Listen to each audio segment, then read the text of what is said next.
I have 7:30, so I'll call the meeting to order. If, Susan, you could vote for Leo.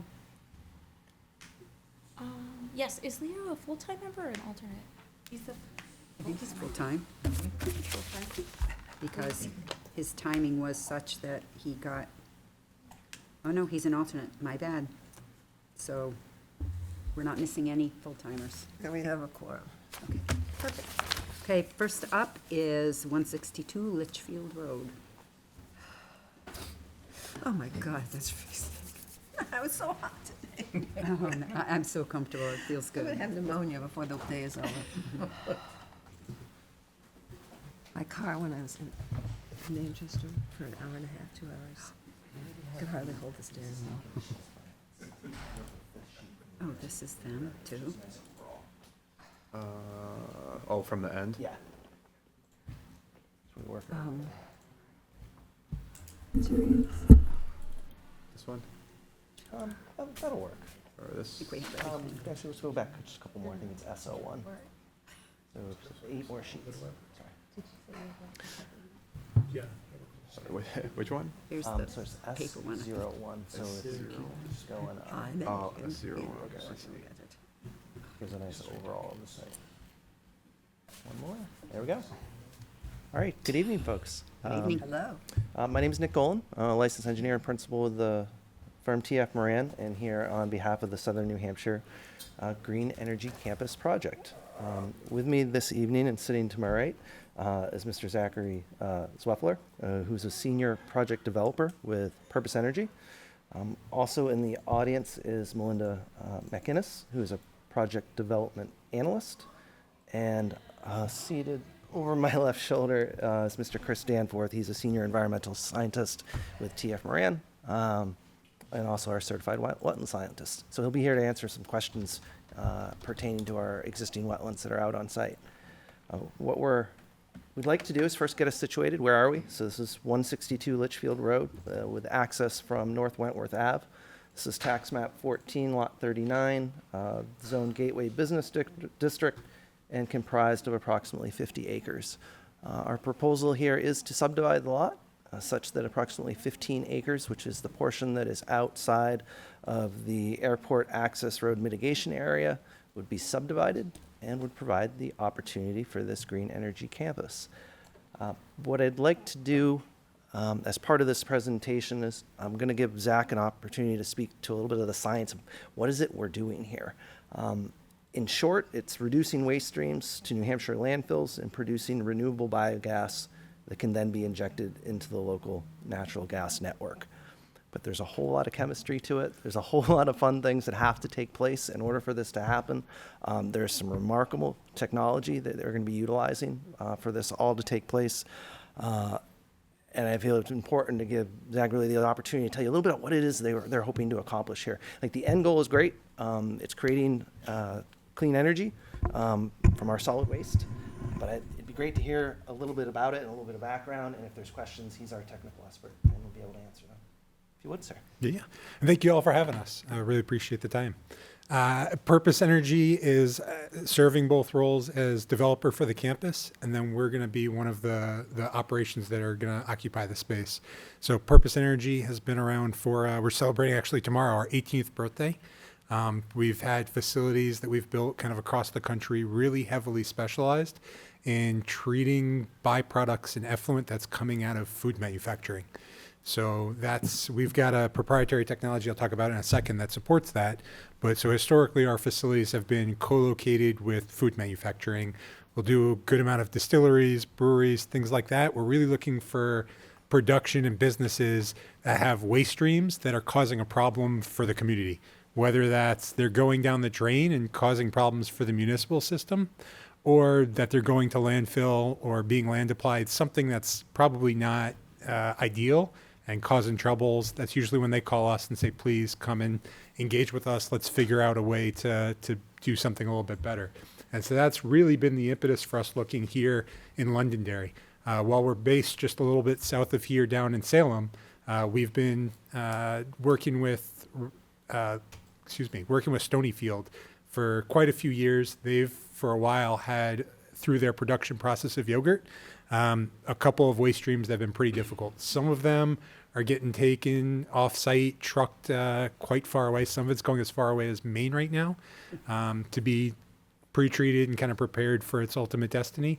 Some of it's going down the drain and has been not ideal for the Londonderry and over up to Manchester Waterworks. And then the rest of it has really been going to landfill.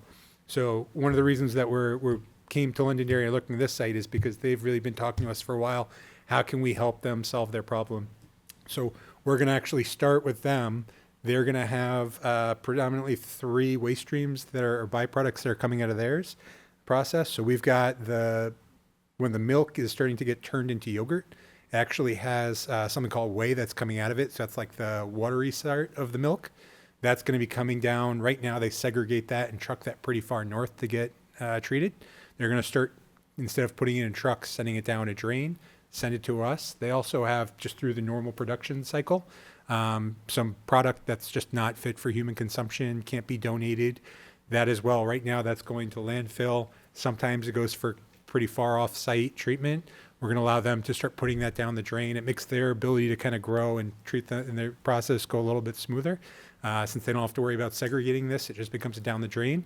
And then it makes their lives easier as well, as they don't have to coordinate the trucks, things like that. So we'll actually have a direct pipeline, a force main, if you will, coming out of their facility down into our site. I know when Nick gets a little bit more into the civil engineering, he can walk through kind of how that all lays out and what it might look like. The other business that we've been working with that has really been what's finally allowed us to move forward with this project is a firm called RecycleWorks.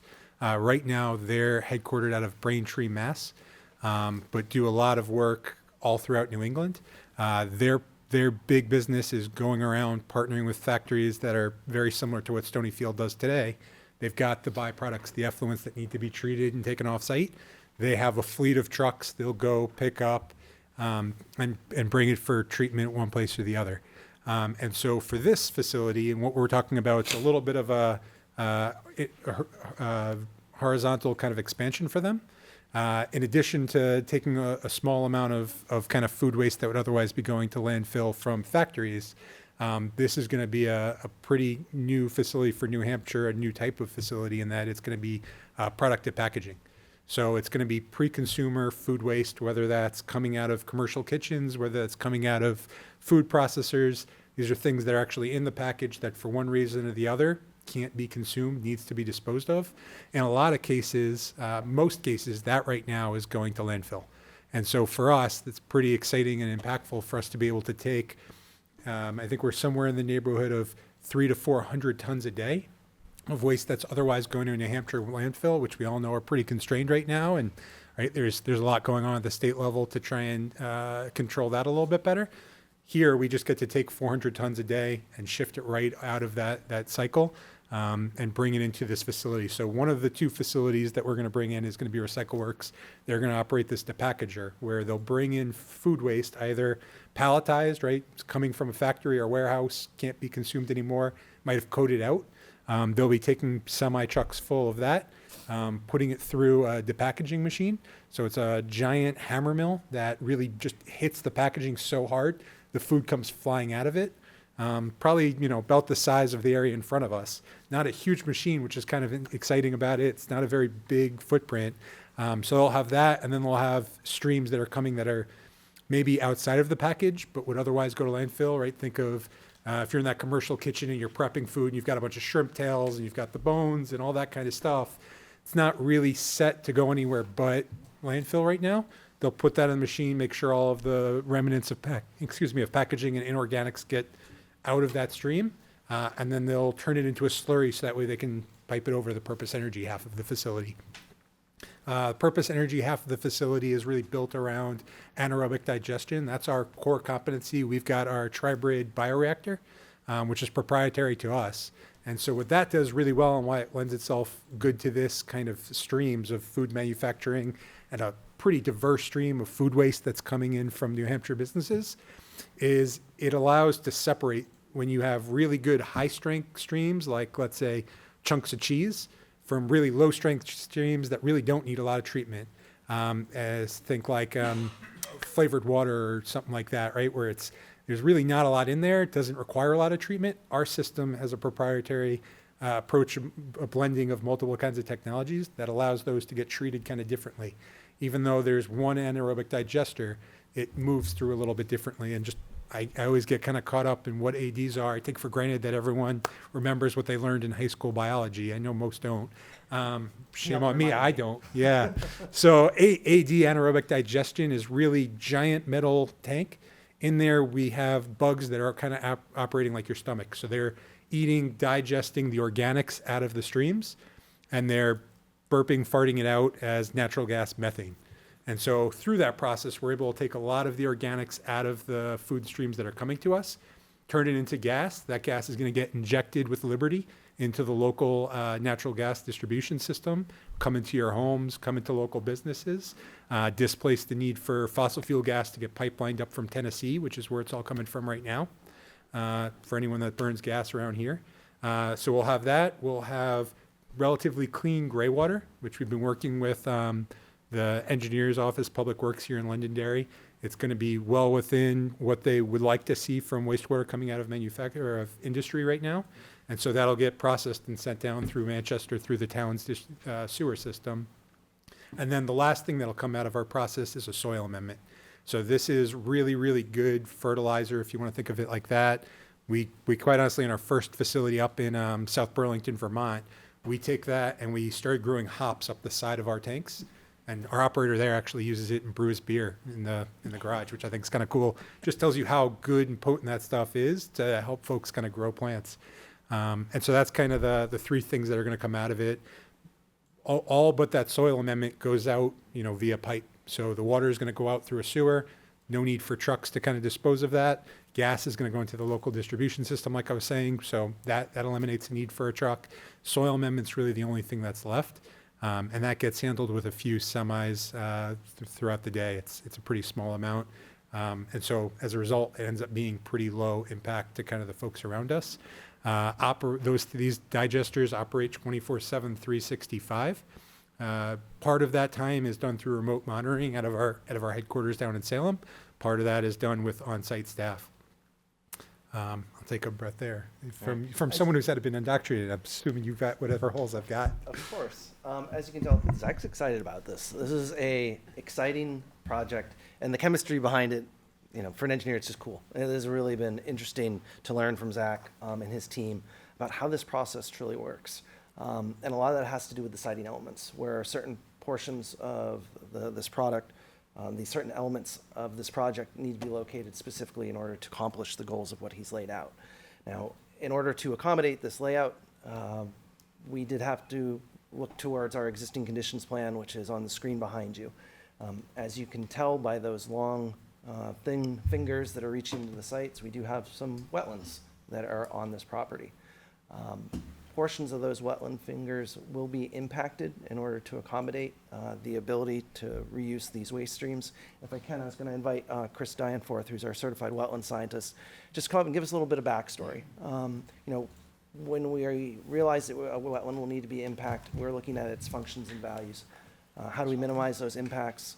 How do we make sure those functions and values remain after the project? And if I could, Chris, can you speak just a little bit to the wetlands we have on site?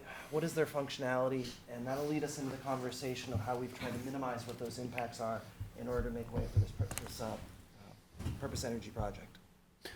So my name's Chris Danforth. I'm the senior wetland scientist at TF Moran. Excuse me. Last summer, I delineated all the wetlands on the property on the 40-acre parcel. Which was the opposite weather that we're having now, where it just rained Yeah. constantly, makes it 100 degrees. So basically what we have on the 15-acre parcel is basically headwater wetlands. The largest wetland that you see kind of reaching up to the northern property boundary is wetland 3. And then the two little fingers in the middle of the site are also part of wetland 3, which basically encompasses most of the site. And then there's the access road from North Wentworth is identified as wetland 5 and 6, which runs, it's off property but is connected to a wetland to the south of the project site.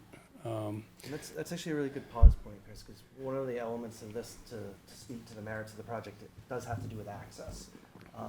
This was part of the original subdivision that dates back to the Londonderry Ecological Industrial Park.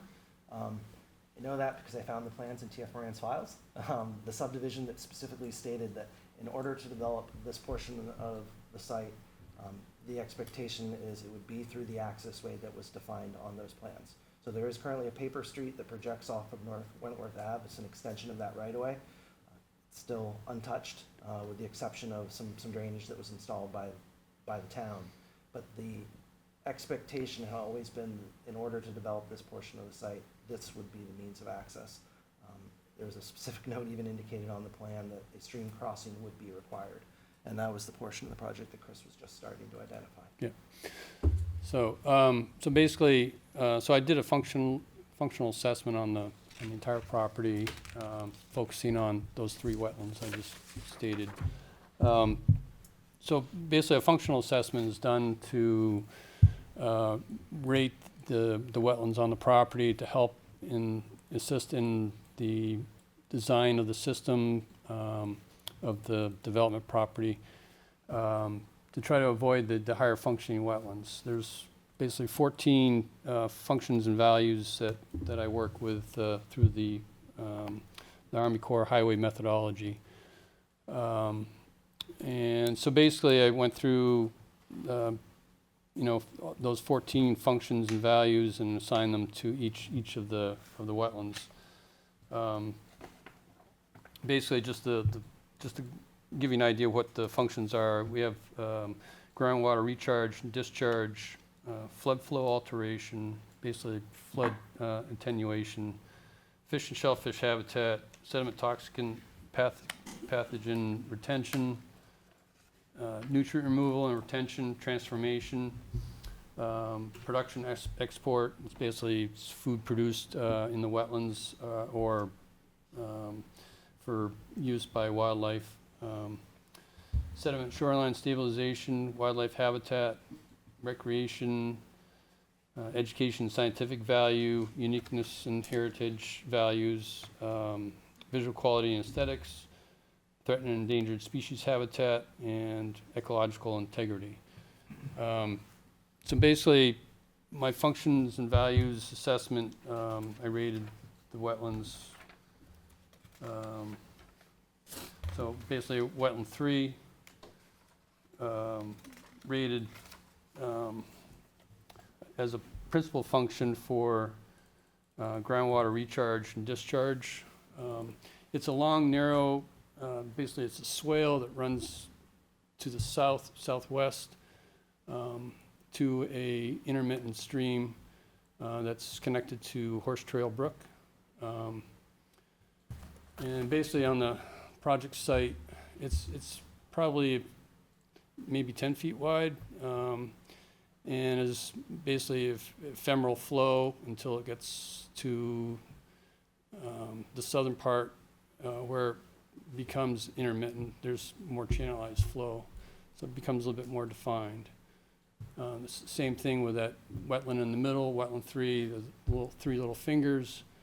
Those are basically headwater areas where we have groundwater discharge that's concentrated in those little channels and flows down into wetland at the bottom off the property, which is identified as wetland 5 and 6. And then there's this wetland 4, which is an small isolated wetland just to the east of that middle finger. That's a pretty low functioning wetland. It's basically just a little depressional area with just saturated soils, barely makes the criteria as a wetland. So just to get back on track with the wetland 3, the principal functions were groundwater recharge and discharge. It's basically it's discharging groundwater to sustain the downstream wetlands. Wildlife habitat, this is basically it's an old growth forest with low, or not very low, ground cover. So wildlife habitat, because it's a large intact property, it's maintaining the I guess the continuity of wildlife travel through the area. Threatened and endangered species habitat. Fish and Game has identified a number of reptiles, and on the site there's basically 6 species that they've identified in the vicinity. It doesn't necessarily mean that they're on the property. Wildlife biologist had done a study on the property and didn't feel that there's optimal habitat. A lot of these species pass through the area, but not likely to be resident, based on the type of habitat that's there. So that wildlife habitat assessment, which is required for any alteration of terrain permit as well as the wetlands permit, was included within the wetlands permit that's been submitted. There was also an initial plant survey for the longleaf root, which was identified on the EPA evaluation for potential rare and endangered species. We did conduct a site evaluation to make sure that that species was not on the subject premises, and that study was conducted during an appropriate time frame, so we can confirm. I knew you were going to wait for that one, Deb. When did we actually do it? To make sure that whether or not that species was on site. So that information has been included here. Chris's commentary thus far and the functional assessment that he's provided within that permit dovetails on what Mr. Jim Frugier, who's the wildlife consultant, provided within his package as well. So we have 2 professionals that are agreeing that, yes, although there's the potential for this habitat here, those species don't currently exist. So when we have that type of instance, it's important to evaluate the corridor as a whole, as we've talked about in the past, to make sure that species are still able to travel through the site. And I'll make sure I touch on some of those elements as I started on the discussion of the site plan. Yeah, I looked at the Granite database and showing the integrity of the wildlife passage through the area. Even with the development, there's still quite a bit of undisturbed land around the project and continuity of wetlands through the site that I believe that wildlife travel should not be impacted by the project. Development of the project with these wetlands impacting the headwater area is least impacting, basically a lot of these functions and values that I've mentioned can be mitigated through on-site stormwater treatment, for the groundwater discharge, recharge function,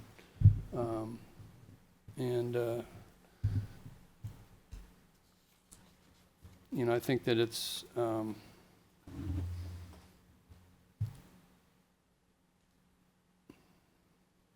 recommendations from the Fish and Game are going to be implemented to help with the wildlife species, minimizing impacts to them. And Chris, that's probably a good natural segue, because Chris had the opportunity to give us a little bit of feel for what type of wetlands do we have on site. So these are essentially headwater wetlands that then are draining to a little bit more vital resource that's going to be located outside our area of development. As shown on the map we have before you, there's kind of this trapezoidal shape, which is the lot that would be subdivided, approximately 15 acres, and give or take 7 acres of it is what's proposed for development. Those impacts, if, Mike, would you be so kind to flip to the C101 page, which would be 5 or 6 down. So this is a blow up of that area. This is that 7 or 8 acres closest to North Wentworth Ave that we are anticipating to be developed. So this is where the fun begins. I have to, as the engineer and our project team, take all of the elements that Zach's prescribed to say this is how we can make renewable clean energy. This is how we take a waste stream and process it. and then take the handbook that Chris has written for us relative to the functions and values of the wetlands and try and combine the two. What you see before you is that design. Although there is a long linear portion of that wetland 3 that is being impacted, it does take place in an area where it has not become an intermittent stream, which would carry with it a higher functionality.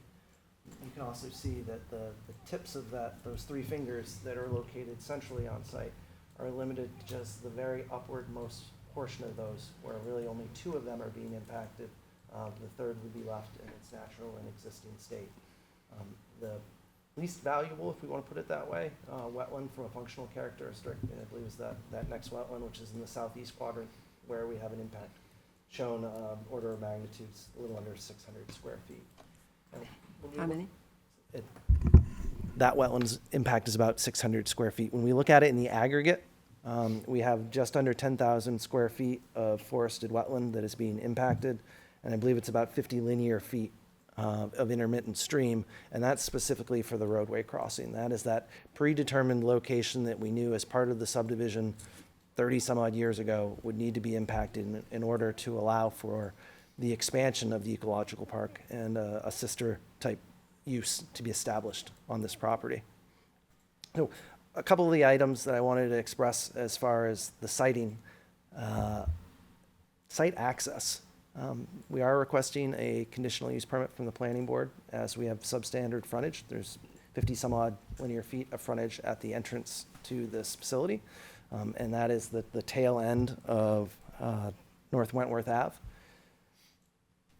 One of the first things we need to do is discuss this with DPW, discuss this with the fire department, make sure that the manner in which we propose to access this site works for both of those parties. Now, those designs and the review of those designs are still ongoing, but this meets the functional needs of the fire department in that it provides a complete circulation route around the entirety of what is the depackaging building, which is the larger of the 2 buildings, approximately 36,000 square feet, which is the building located as you primarily enter from the right.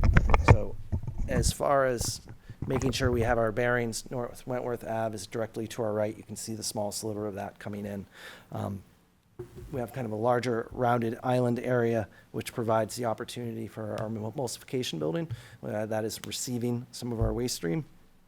As you come in through the site, those 2 long rectangles are weigh stations.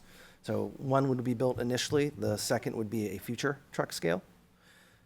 Then you see some large sweeping radiuses, and that's because of the size of vehicles that need to access this site. Providing for those appropriate turning movements, not only for the vehicles that are bringing waste streams and leaving from the site, but also for our emergency responders to make sure they can traverse this property appropriately. As you make that first corner, you come alongside our process building. It's where a lot of these processes that Zach described takes place. Those large circles that you see that surround that process building, that is the Tribid bioreactors, as well as a FET. So those are, again, these are portions of this process that allows us to take this waste, recycle it, and then create that natural gas product. Now, again, you see, it feels like it's a sea of pavement, but it's very purposeful in that there are multiple actions that will take place at this site, where you could have a truck that is parked underneath the biosolids storage bin, but we still need to provide emergency access around them.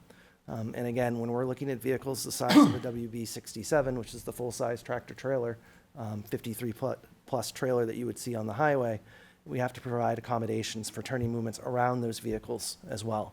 So that this layout as prescribed provides the opportunity for someone to be parked under that biosolids storage bin while still looping around to then enter into where our screening room is, which is one of the receiving stations.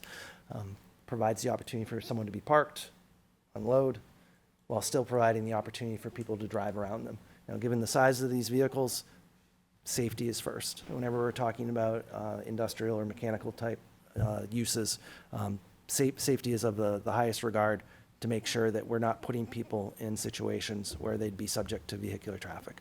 So that's very much planned here in the spacing that we've provided. Now, directly to the right of that, you can see that there are 2 kind of grayed out areas, one of which is our biogas upgrading yard, and the second of which is the interconnection facility yard. So again, these are those processes from the gas production side that are done in kinship with the local utility to make sure that the product that is being derived from this waste can then be offloaded and then put into the local network. All right, so that's the front part of our site, or the easterly side of the site. As we work our way west, I made mention of those Tribid bioreactors. We're showing both the full build-out on this site. This would be all those locations. The ones that are in the deeper gray would be built with the initial phase. And then there'd be an expansion of that building with additional reactors built thereafter. We thought it important to show the true nature of all of the impacts that would be associated with this project. From economy of scale purposes, we'll need to phase this work so that it can be appropriately constructed. So those portions to the westerly side of the site would be built as time allows, and those are needed to come along. So from an overall 30,000-foot view, that's the nature of our layout. What you don't see is the maze of pipelines that would be underneath the ground in order to connect all of these elements. The spacing of each one of these elements is very much predicated on those underground elements. How are we getting materials flowing from one location to the other? So all of the directive that Zach and his team has been able to give TF Moran, we've then incorporated on this plan. We've looked to reduce our wetland impacts in a couple of different ways. We've incorporated some steeper slopes where we felt it to be appropriate, and also incorporated retaining walls in areas that we also thought were appropriate so that we could lessen what those wetland impacts are.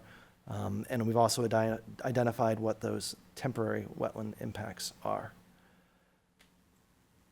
I've had a lot to share tonight. I don't mean to be long-winded, but this is, you could hear it in Zach's voice and you can hear it in mine. This is an exciting project for us. We're taking trash out of landfills and processing it and creating clean energy out of it.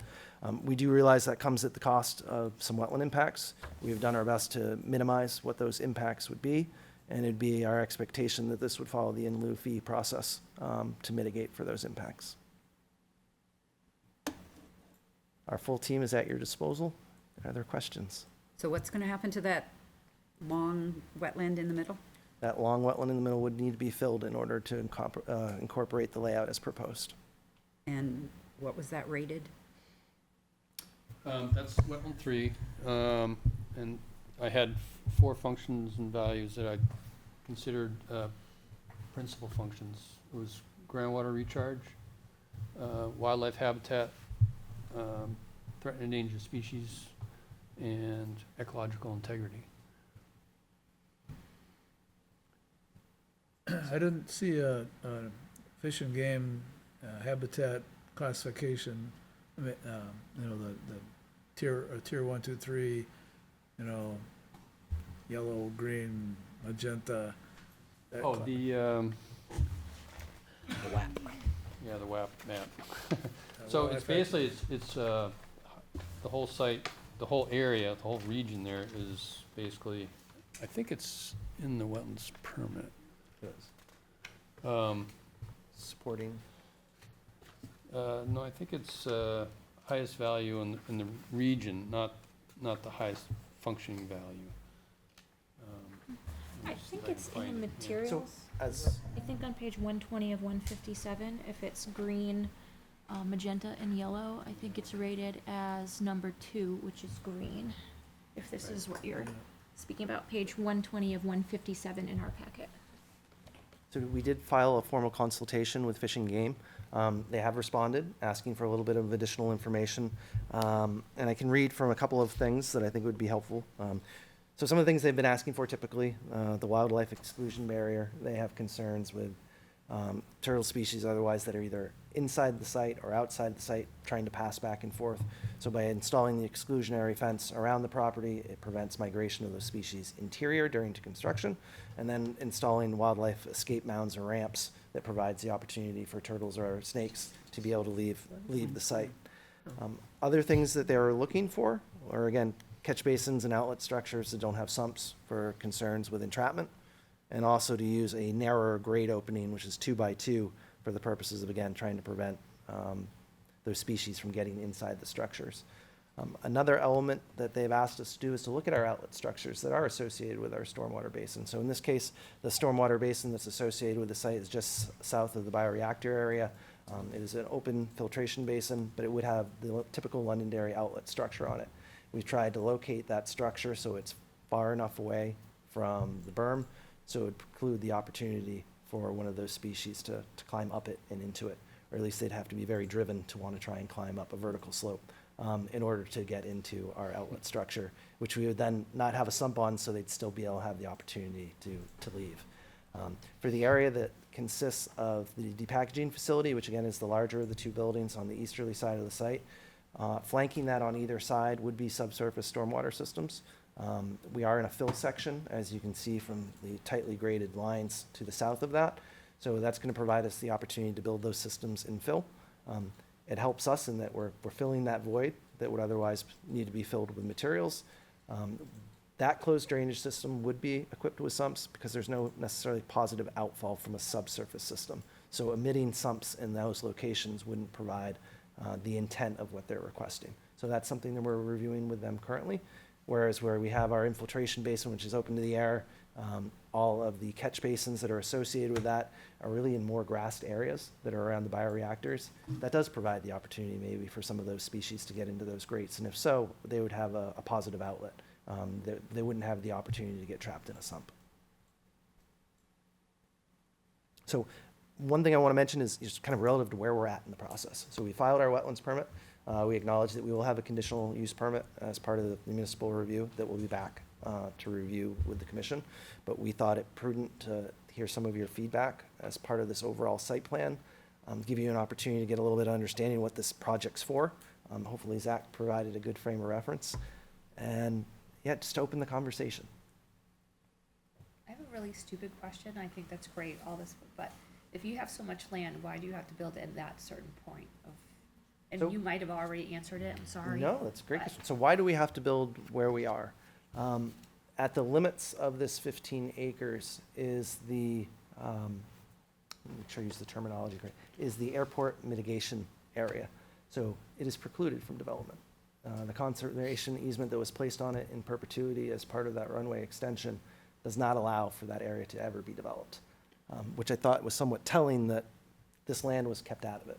And we assumed that it was done so purposely as to accommodate a development such as this, that they had the foresight to look at this and realize that, all right, this portion of land within this area at the end of North Wentworth Ave, for which we provided for appropriate access, for which vehicles that would be associated with this can use our industrial roads and not be commingled with residential uses, that this type of use was what was always envisioned for this parcel.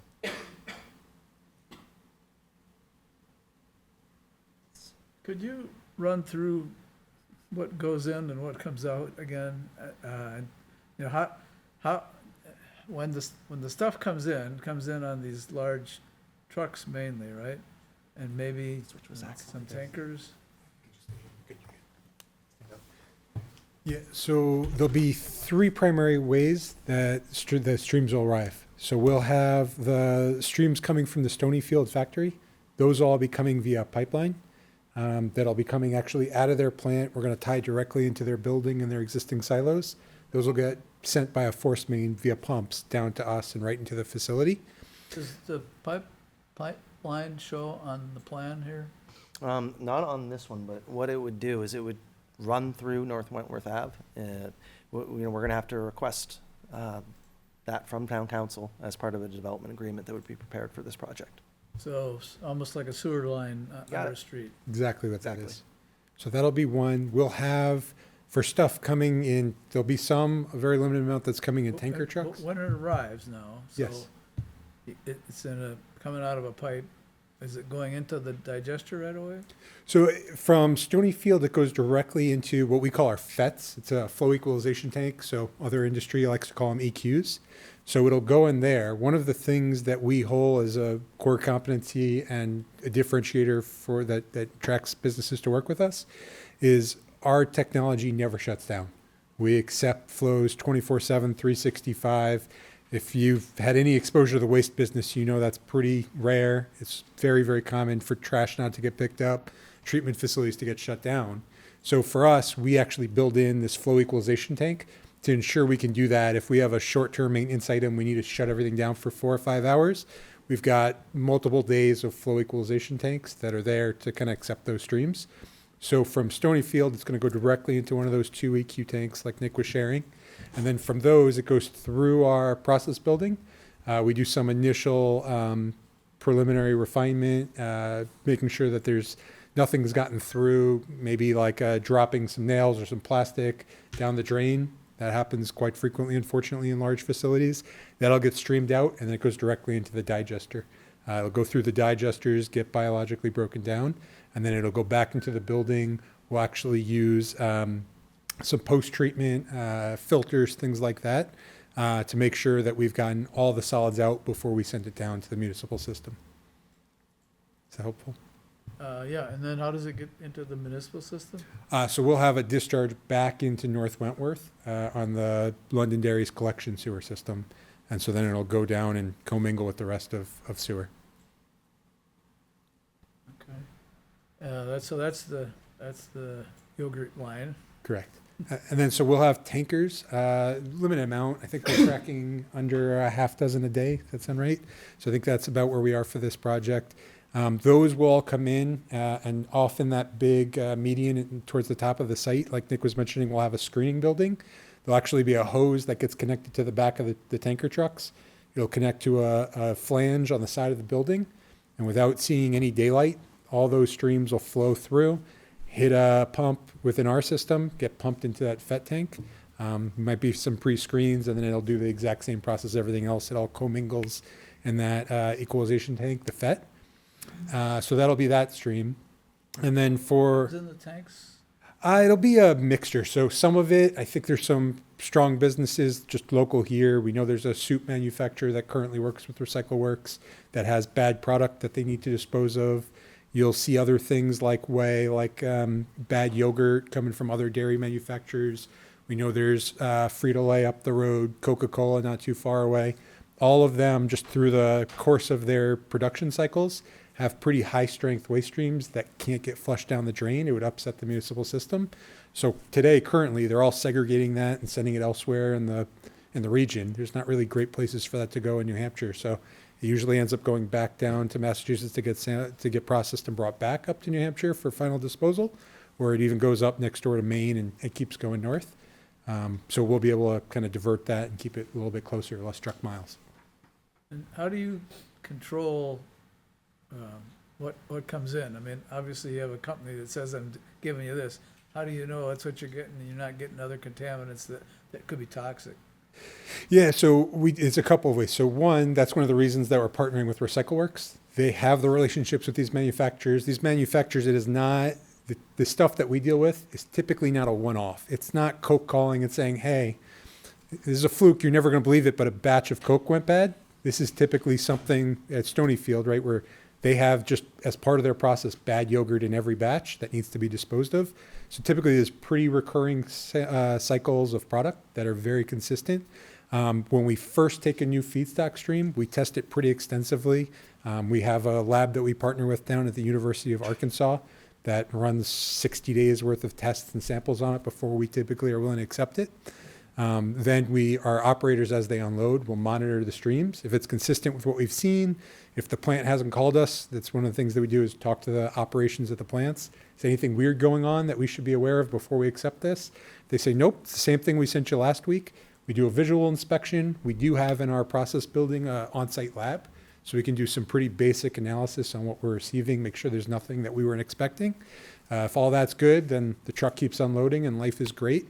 If there's something bad there, we have a couple different points in our process, not the least of which being the tail end of the truck. We say, hey, you got to turn that off. You got to go either park on the other side of the lot while we do more sampling and we figure out we're going to do this, or you're going to have to return it back to where you picked it up from. And there's no solids coming in. It's all Not from these two operations. There's some level of solids, but everything is pumpable. The depackaging facility, that is all about taking solids in and getting it ready to be processed in AD. So that will have, like I said, the two different ways it receives. They'll have typical van tractor trailers coming out of food manufacturers where they're shipping this like they would have maybe to a store or to another warehouse. And we'll receive it instead because it's coated out. The other stream is really that bagged, loose kind of food That'll actually come on a tip truck. So there's kind of specially designed tip trucks that work just with food, where they're about 30 feet long. And so they'll actually pull into the building. There'll be a designated area where we can make sure it's all contained, both kind of for any product coming out while the truck's there. It'll have curbs and kind of drains that capture it and send it for processing. And then it'll also be odor controlled to make sure none of that escapes as well. And so those will come in, dump out, and then there'll be a payloader that'll actually pick up all that loose food and drop it into a depackaging machine. As part of that depackaging process, the inorganic solids get separated. I believe RecycleWorks is intending to bring that all to an incinerator to avoid any impact on on landfill. And then the rest is slurried to a point where it can be pumped and treated like a liquid, even though it might be as solid as like a turkey. And then it goes on a tanker from there to go to the landfill? No, so there'll be the food waste will go into a pipeline, just like Stonyfields, and it'll come right through our process. The inorganics is going to get sent by them to an incinerator to be taken care of, disposed of, without having to take up any landfill capacity. And that incinerator is another site, another location. Yeah, that'll be taken off site. It's about I think we see it somewhere between a 3 to 8%. I think at the top end, we don't see more than 10% of inorganics.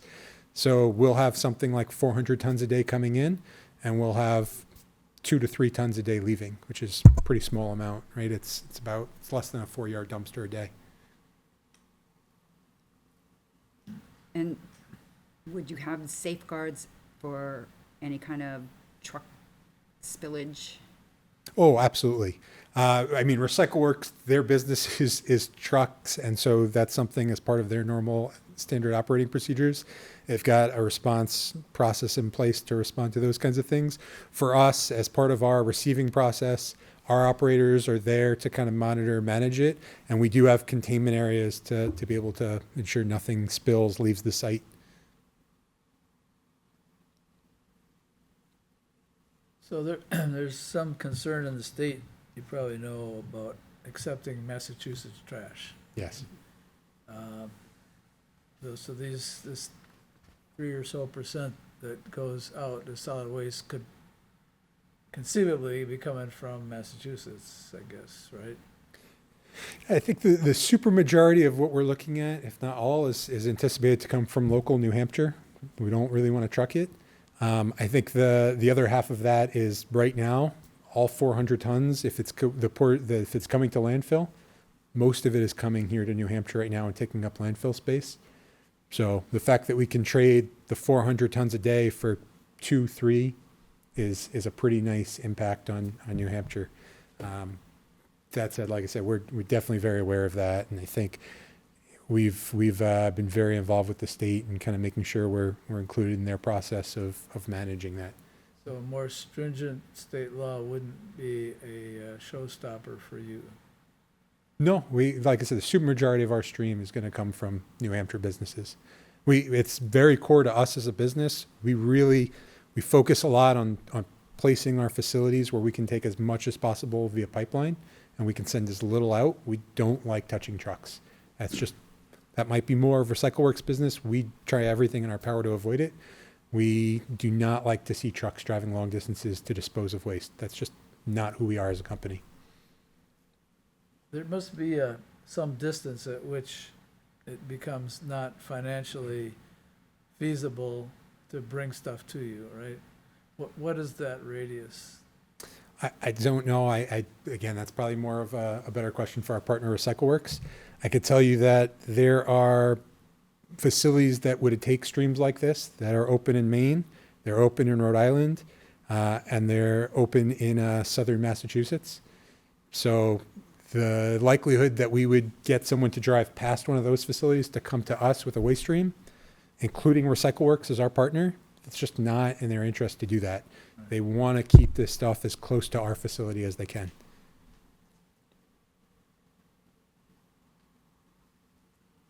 Could one of you say just a little bit about the topography of the site? It looked like it slopes north to south quite steeply. North to in south, east to west. the part that you're developing. That's correct. I mean, we've gotta be moving a mountain of dirt here. It is a fair amount of earth movement. And that's one of the difficulties with most sites in New Hampshire. We're always dealing with topography. There's an element of wetlands that also needs to be evaluated. And we have to make sure that this site, from a cost standpoint, can be built. There's a lot of factors that obviously go into a pro forma that evaluates a project like this, and part of that is the construction cost. That's why we do have one variable that would allow us to have some phased construction. So some areas that may require some larger fills would be done as part of a future component.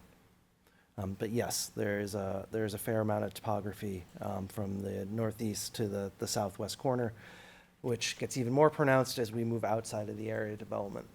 There's essentially a high knoll that separates this portion that's being developed and the more southerly portion, which is being retained by the existing landowner. And Chris, you had the opportunity to walk all of those wetlands, map all those wetlands, because the reality is, being that this lot isn't subdivided yet, we still have to look at those wetlands in totality. What are the functions and values of these wetlands in the northeast corner, which we believe that this area was intended to always be developed, versus those portions to the south, the majority of which are held in a conservation easement in perpetuity, saying nothing can be developed there. So the part that's subdivided off eventually, if all goes well, that'll just remain with its current owner? That is correct. It would be up to that existing owner on whether or not they wanted to do something or otherwise with their property. But when we look back at that original picture that we had shown, it showed just kind of the northern portion, and then we had all that southerly portion of the site beyond. It also provides a great natural buffer between this use and any other uses that are located even further south. And there are some residencies that are a considerable distance, but provides a nice natural swath of land with elevation to bisect the two.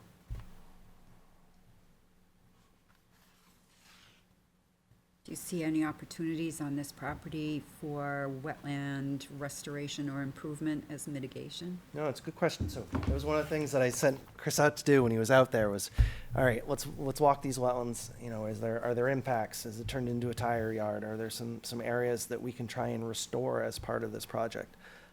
My understanding is for the wetlands that are going to remain on the subdivided portion, there wasn't anything specifically you found that you thought would qualify for a restoration project.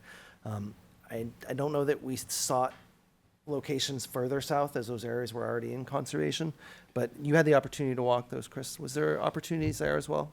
No, actually, the wetlands on the south of that, there's a sort of a mid ridge running east-west between our project and the residence.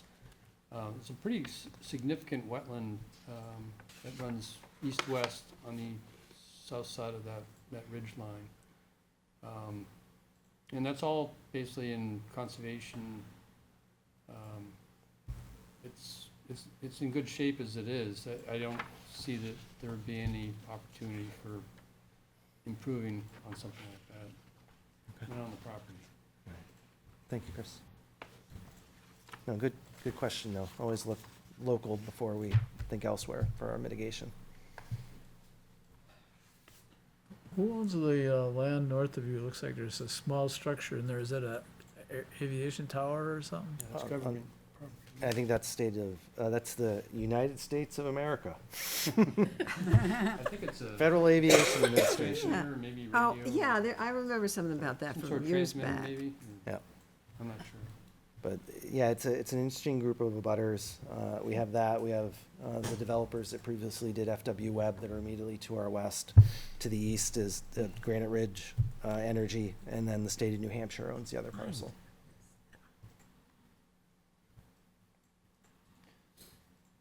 Yeah, actually, they're to the east of us, too. Yep.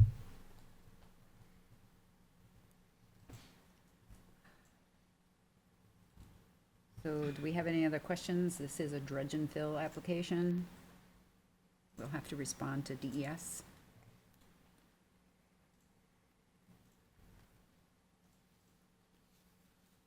I hate to see that much wetland getting filled, but the project's impossible without it, I think. Well, I think historically, and Jean, you were there, when Andre was putting this all together, it was very clear that conservation was gonna step back from this area and the development was gonna be allowed to go on up there because it was the right place to do it.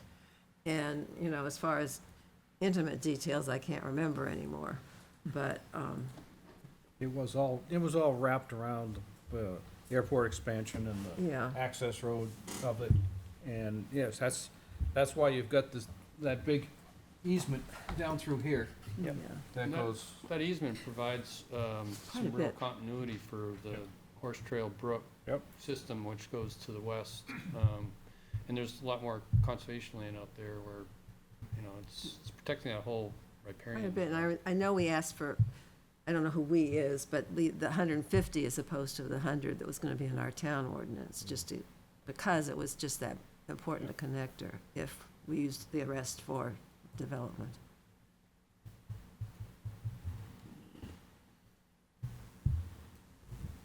So, I'm not too concerned about the amount of fill they're showing on that particular finger. Yeah. It's just, as he said, the headwaters, it's not really into the stream. Yeah, he said it's all intermittent or ephemeral in that Yeah, part. so it's ephemeral, basically. Yeah. The area that's impacted Here is we go. ephemeral. I walked down the drainage just to see where it actually becomes channelized. To be intermittent, it's gotta show signs of scour, you know, and be fed by groundwater, not just surface water runoff. And basically, I think it was right around near the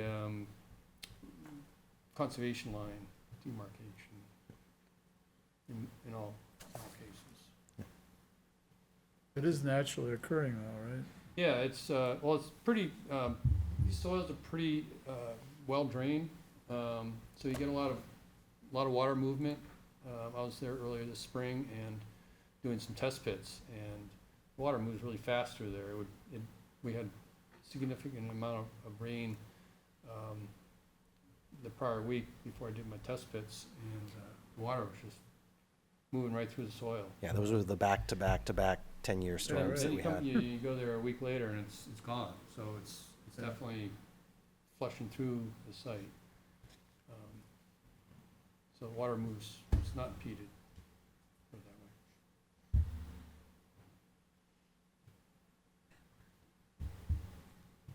so we recommend approval. I'll make a motion that we recommend approval. I'll second it. Motion by Deb, second by Jean. Any further discussion? All in favor? Aye. Opposed? Just a lowly Abstain? alternate.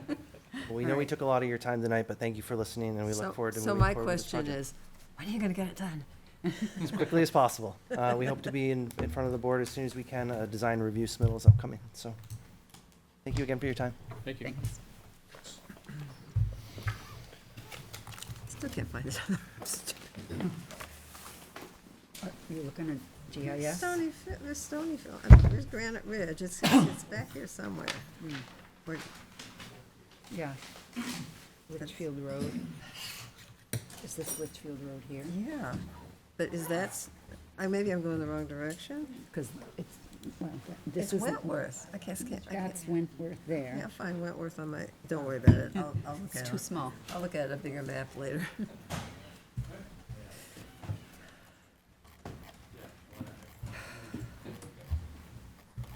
Get this over so I can go home, but sit on my porch.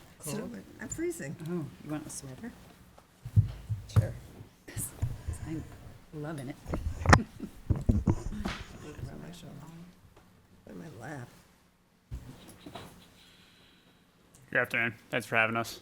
I think this is our third meeting with the Conservation Commission. My name's Will Nuccio with the Procopio Companies for 36 Pillsbury Road.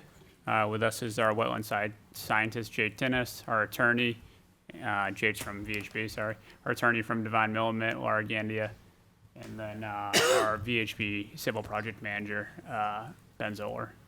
Jake's going to take over. He's put together this whole wetlands report, so we'll go from there. Good evening, folks. I think you all I hope you recall, our prior conversations where we presented the project and sort of the particulars on the layout of the development and how we walk through minimizing some of the impacts of the buffers around those wetlands through redesigning the layout. That said, there are remaining impacts to the wetlands from accessing the developable portions of the property. And as you can see in the layout, there is the wetland, you may recall, that goes through the middle of the site and drains down to a stream that angles through the middle of the site and then drains along the western part of the property. There's also scattered, isolated wetlands throughout. Again, just as a high-level reminder of what the project entails, the 94-acre parcel, that's the next phase of the 600-acre Woodmont Commons planned unit development. And, we approach this development with a keen eye towards reducing the amount of impacts that were sort of proposed with an original layout that folks reviewed. That said, there's impacts of greater than 10,000 square feet, so that classifies this this project as a major impact project under DES rules. And the amount of impact is stated in the application, but it's around 24,000 square feet. And more specifically, we have temporary impacts of 2462. That's primarily from walking paths and the crossings thereof of the wetlands. Permanent impacts are about 22,685 square feet. And that's primarily from the site grading and the fill associated with the driveways and pedestrian access. There's also impacts to the stream itself from 2 new culverts that will be required for the access roads. We're removing a culvert, so we're going to be daylighting a portion of the stream in that location. The impacts from the culverts amount to about 150 linear feet, and trying to do the math here in my head, about 450 square feet. You have to provide both square feet and linear feet for DES. And then the stream bank impacts are about twice that because there's 2 banks. We're close to 300, a little over 300 square feet. Some good things about this property that make it attractive for development, and I think it was targeted early on, is that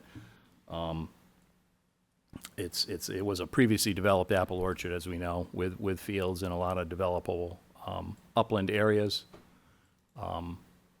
It's also attractive from the standpoint of what it doesn't have, and that it doesn't have priority resource areas under the DS rules. There's no vernal pools, there's no conservation land, there's no impaired waters or rivers, no FEMA floodplains, there's no RT species on the site. Wood turtle and black racer were noted in the area, but they're not on the site specifically. We're currently working with Fish and Game to address a couple of comments, similar to the prior applicant about great size on inlets and outlet protection and the locations thereof. So those sorts of things we'll be looking at when we tweak the design further to see that we can accommodate some of those things. There were five items. It wasn't a large list. But that suggests to us that when they reach out to an applicant that they have very specific questions like that they're okay with the project in general, because what they're trying to do is formulate conditions that they'd want us to adhere to. So that process is still in play. And again, because of the amount of impacts that are required, there is compensatory mitigation. And what we are proposing is a payment to the ARM fund. And that amounts to a pretty substantial amount of money. It's a couple $100,000. It's over that, actually. And that would be paid to the in lieu fee program, which, as you know, what the state does is it pools the money, and then folks can apply for some of that money through a grant process. Unfortunately, it's never hard get- to see it. The impact's in Londonderry, and it could go to anybody in the Merrimack Valley, and we fought against this years ago and lost. Yeah, that's a battle that I understood was taking place when they first proposed this, probably 20 years ago or something, right? Something like, Yeah, even DOT was fighting DES on it, because I was working on transportation projects, so DOT was fighting with DES on that.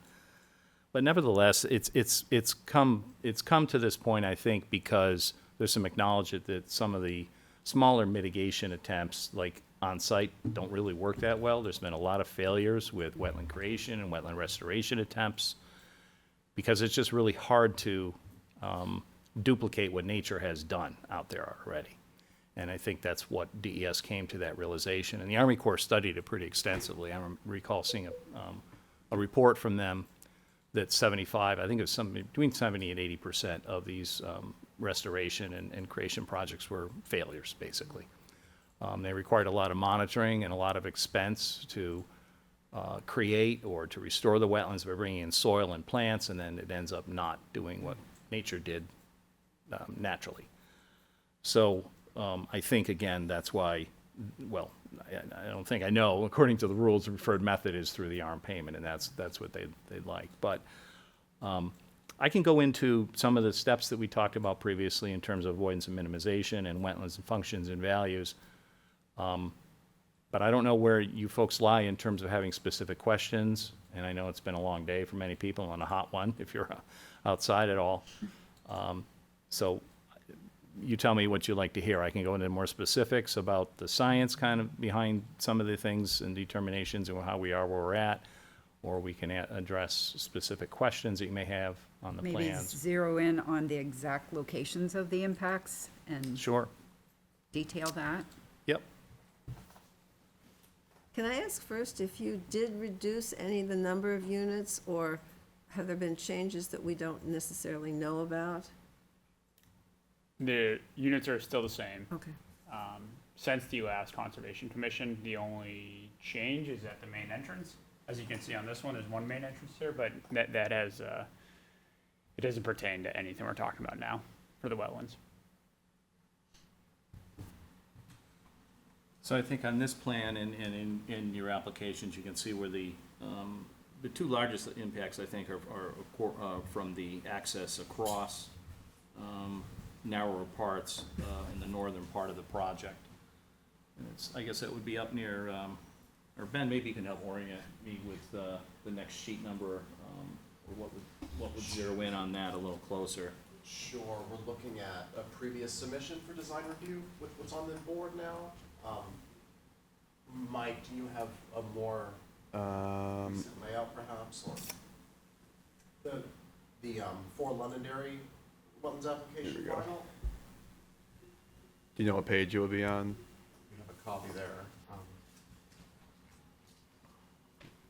Yeah, there's a nice one in there that's got color-coded all of the impacts, so it Yeah. should be easy to talk to.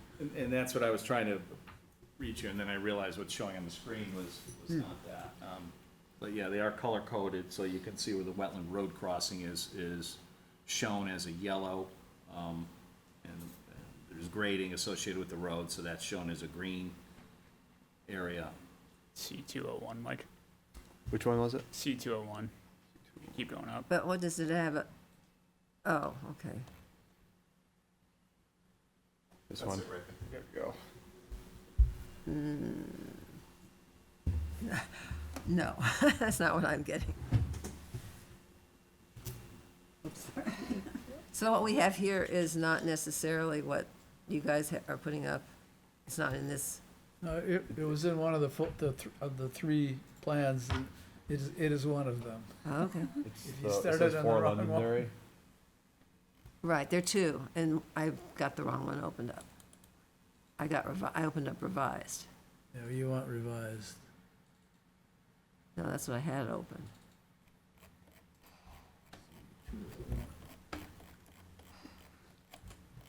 Go ahead, I'll find it.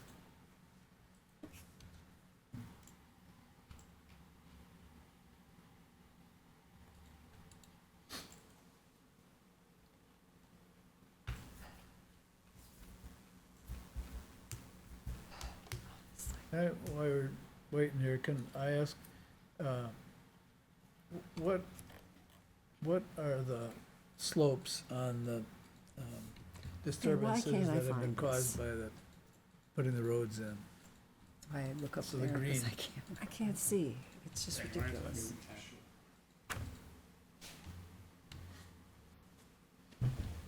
So with the culverts that we're proposing, the northernmost section and then the second-most northern section, I believe those box culvert slopes are in the neighborhood of 2 to 3%, from upstream to downstream, not, No, too I'm significant. sorry, I'm talking about the side slopes. Oh, the side slopes. We're looking at berming up from 3 to 1 on a 3 to 1 slope. So the, bed of the wetland, 3 to 1 grading up, and then we'd have, a bit of a plateau to get our road in. We'd have a road shoulder on either side with guardrail, and then we'd have, in that section, a 24-foot wide road with Cape Cod berm on either side. So you're already planning on guardrails? Yes, I think we had looked at that previously. And it was just a slope that necessitates it. And is the site plan, Reg, I guess this is considered a site plan, not a subdivision, right? That's correct. Do they require, is it 3 to 1 or 4 to 1? 3 to 1 is what we went with. I don't remember 4 to 1 being noted anywhere as Very required. And that was, John was okay with that? He's seen the 3 to 1 grading, and we haven't seen a comment on that so far. We've gone through one round of design review, and that wasn't a comment that we got originally. Is there a possibility of going to a 2 to 1 slope if the Conservation Commission supports it?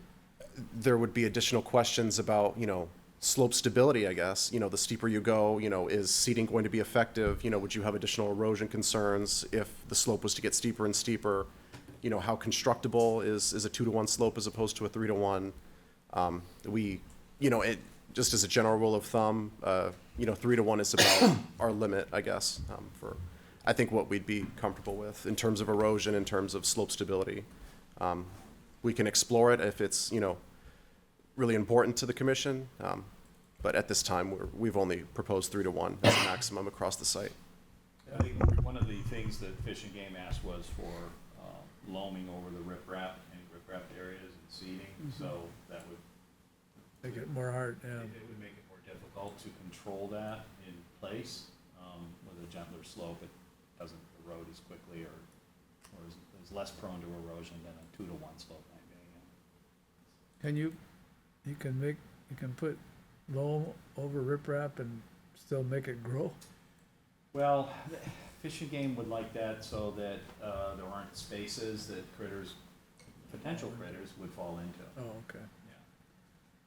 So it might still look a little rough or rocky on the top. It could very well, but it just would sort of eliminate that interstitial space in some of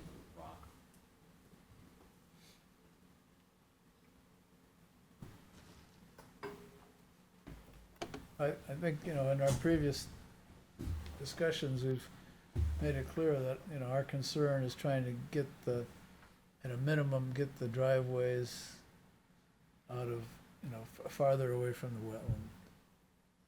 And I'm still not sure why you can't eliminate that northernmost crossing and just turn those into cul-de-sacs. Is there a circulation requirement that makes that impossible? If we were to, do away with that northernmost crossing, there would be, I would imagine concerns from the fire department. I think they, don't like to have dead-end streets, and we would have to have some type of a hammerhead, paved area for them to make a 3-point turn, essentially. So there would be additional things that we'd have to look at. I think it's in the neighborhood of 1,000 to 1,200 feet. Once you go beyond that stretch of a dead-end road, you need to have a hammerhead section. And it's, I guess just not preferable from a fire department standpoint. They prefer circulation and 2 points of access, all the way around wherever they can have it. So that was, just our consideration there that, for access purposes, emergency access, a loop connection and 2 points of access would be a good way to go.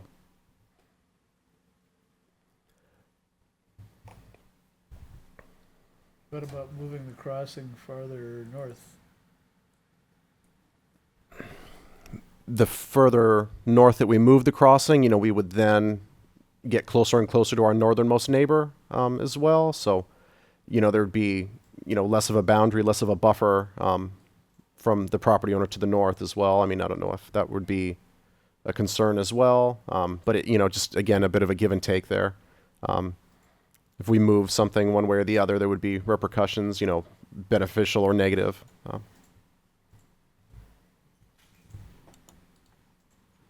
mean, you're a long ways from the back setback, right?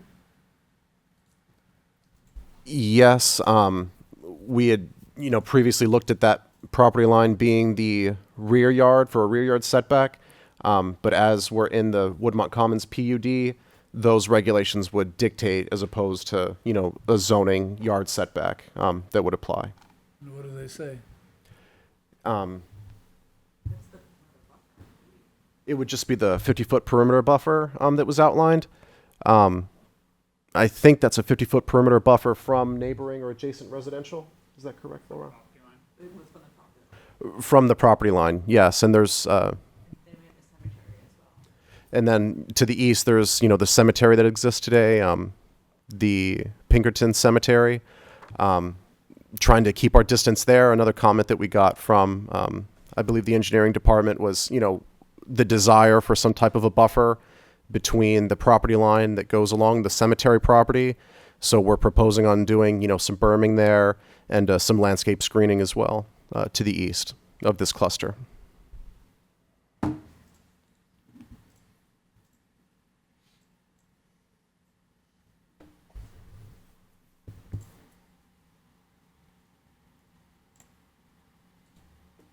We're actually here to come up with a recommendation for a dredge and fill, right?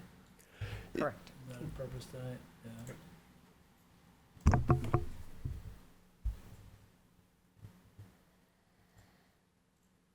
Because that is the lowest hanging fruit if we want to reduce impacts. Am I correct? In reducing the crossings, we've done our best to minimize our impacts with the plan that you see before you now. We've taken great care to minimize our impacts where we can. Lay out the site in such a way that we would be crossing the wetlands at the narrowest points. Mike, could you go to the next sheet, please? C202. You'll see a good example of that right above the amenity clubhouse. We have a small little stretch of wetland number 2 that goes to the west. And, you can see that that's the most narrow section of that entire wetland. We sought that section out for the purpose of it being very narrow. We figured that was the best place to make that crossing. We could have made that crossing, potentially further east or further west. We chose to do it there for the minimal impacts benefits that we would have. In regards to the purple sections that you see on the center of the sheet there, those are elevated boardwalks. We're not going to be doing any berming or, kind of building up that area for the purpose of making just a walking trail.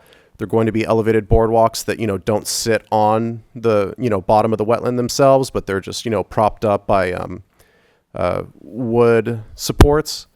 So where we can, we've done our best to, minimize those impacts to the existing wetlands.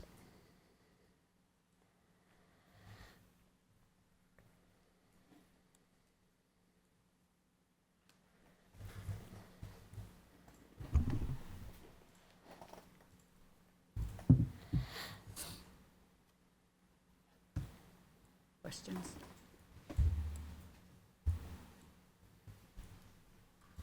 To Mike's question about potentially moving the northern crossing a bit further north, the great majority of that property line is now owned by Penachuk. There are no residences there. Can you say that one more time? So Penachuk has an easement on our land, yeah, and then they have the water tower to Penachuk the is the property northwest. owner of the northern border of your Yep. property. I thought I heard a mention of not wanting to get any closer to the abutters. There's a house in the northeast where the cemetery is, so we were gonna try to avoid that, but there's a water tower to the northwest of us Correct. in that area. Now, there may be good reasons for it, it's just that when I first heard the comment about abutters, the people from the adjoining roads made it very clear what's going on there, and a couple of us have been up to look at it, and indeed, it's close. But if you were to move that road a bit to the northwest, you're not getting any closer to the cemetery, and you're not getting close. The only thing you're getting close to initially is the Pennachuck property. You'd be closer to the water tank.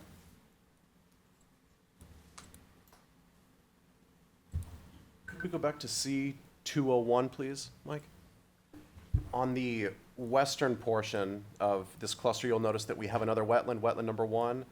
So, just the first thought that would come to my mind if we were to move that northernmost section of road up is we'd get more into a choke point with the wetland immediately to the west.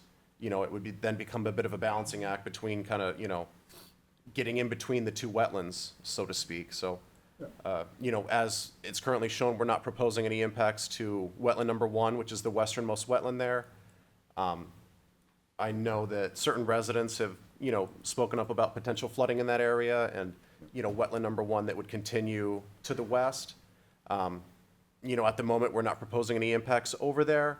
And, I would be hesitant to get involved with the wetland network that would, that currently exists to the west. I think you also have that access road coming up through, you're threading that's threading the needle here between the wetland and what you're doing, right? Right, the Pennachuck easement is another component of what's going on there. It's, line work that's, screened back so we can't see it too well on this specific plan. But the Pennachuck easement, comes from the north where the water tower is, snakes down in between, where that wetland number 1 is to the west and our westernmost leg of houses there. So it's, it would be, again, threading the needle between a constraint to the right and to the left of us.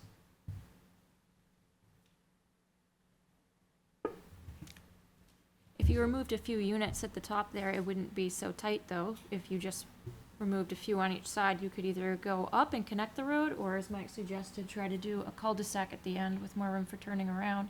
Have you spoken to the fire department about their opinions on that, or no, you've just submitted? Yeah, I've had several meetings with the fire department. We've been in close coordination with them. One recent meeting that I had with the fire department with Brian Johnson was actually in regards to providing 2 points of access for the road, or for the project. In a previous iteration, we had 2 access points on Pillsbury Road. We did away with 1 access point on Pillsbury, so now we only have a western entrance. In order to compensate for that, we have a new fire access road coming out of Hovey that would only be for emergency access vehicles. So, we've had discussions, not necessarily in regards to Cluster D that we're looking at now, but, for this site as a whole, about maintaining 2 points of access. Circulation is certainly important to him as well, so, if we were to introduce, cul-de-sac arrangements here, I think he would certainly have comments if we were to do away with that crossing. We've met with the fire department 2-3 times. And- Two times in person, and, we have an email chain going as well. Where is the access road off of Hovey? It's a little hard to see, maybe 2 or 3 residential lots up after the turn on Hovey where it proceeds north. What sheet that would be.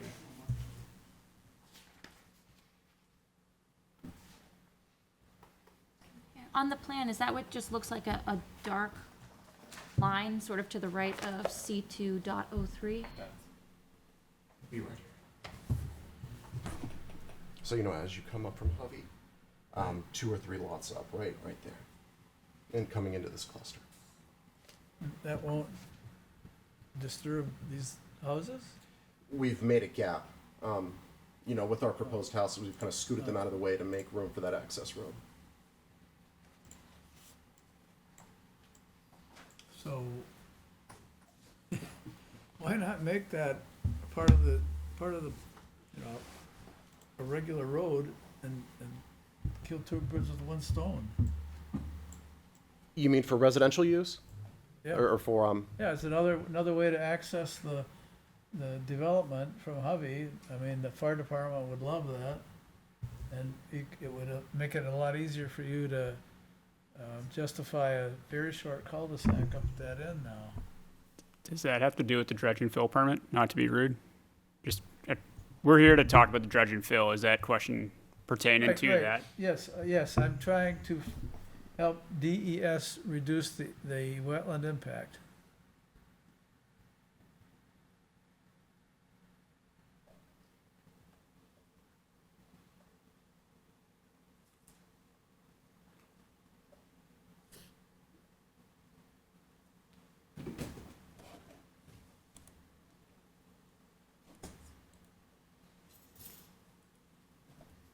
We can look into it. So we've met with Hoyle Tanner. We've met with John Chartier multiple times for the traffic study, along with all the wetland studies and everything else that we've been studying. Traffic has been a major issue, and it's been brought up in the site plan. So the way the traffic study is studied at this point is off of Pillsbury Road with the temporary access only for the fire department there at this point. And that's been coordinated with John Chartier last week. We can ask him if we want that to be a primary road. We don't necessarily want it to be a primary road. I don't think the town of Londonderry does either, because it's going to end up being a cut through, and that was brought up in last week's meeting. But we're more than willing to talk to John Chartier about it. But on all the preliminary conversations, that didn't seem like it was a feasible option.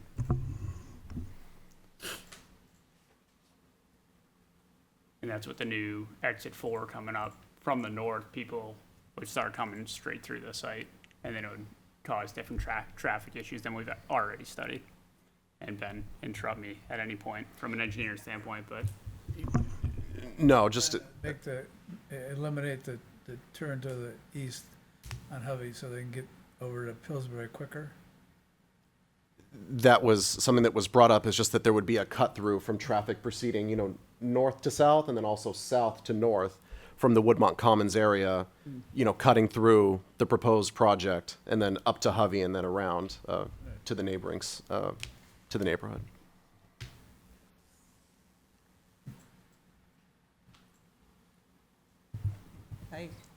Hi, Laura Gandia, Divine Millimet.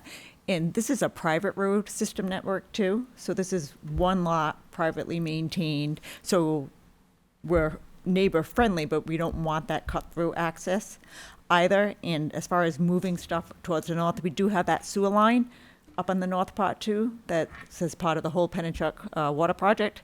That really limits our ability on the western side of the lot. And then on the eastern side, you have that cutout for the cemetery. And we did meet with Dave Wally from DPW, who really wanted us to do some nice landscaping there to prevent people when they're having services from seeing houses.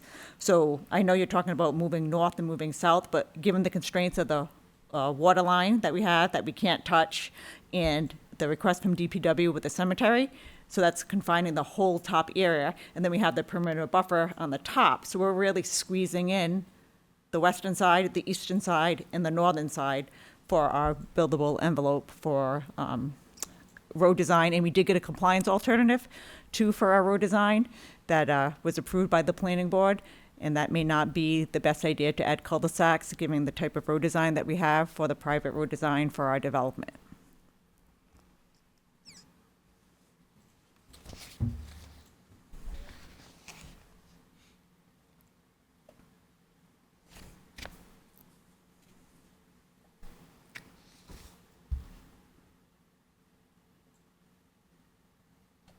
I think it'd be worth looking at. I mean,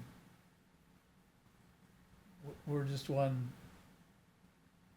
recommendation in this process, but our charter is to look out for the natural resources, and it seems to me there's a way to reduce the impact by either eliminating that crossing or making it into cul-de-sacs and taking advantage of the access off of a road. And they're just traffic calming techniques like you've already used over in, the developed part to make it less appealing.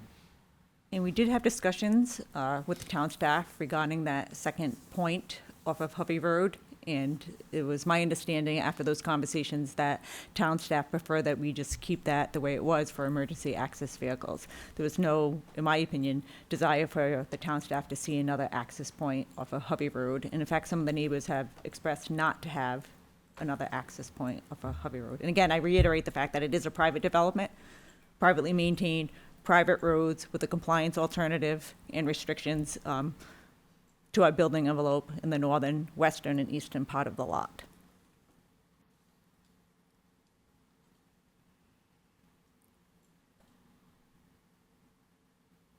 Can we just say, I mean, I think, we don't need to tell them how to do their engineering, but I think we could suggest to DES that we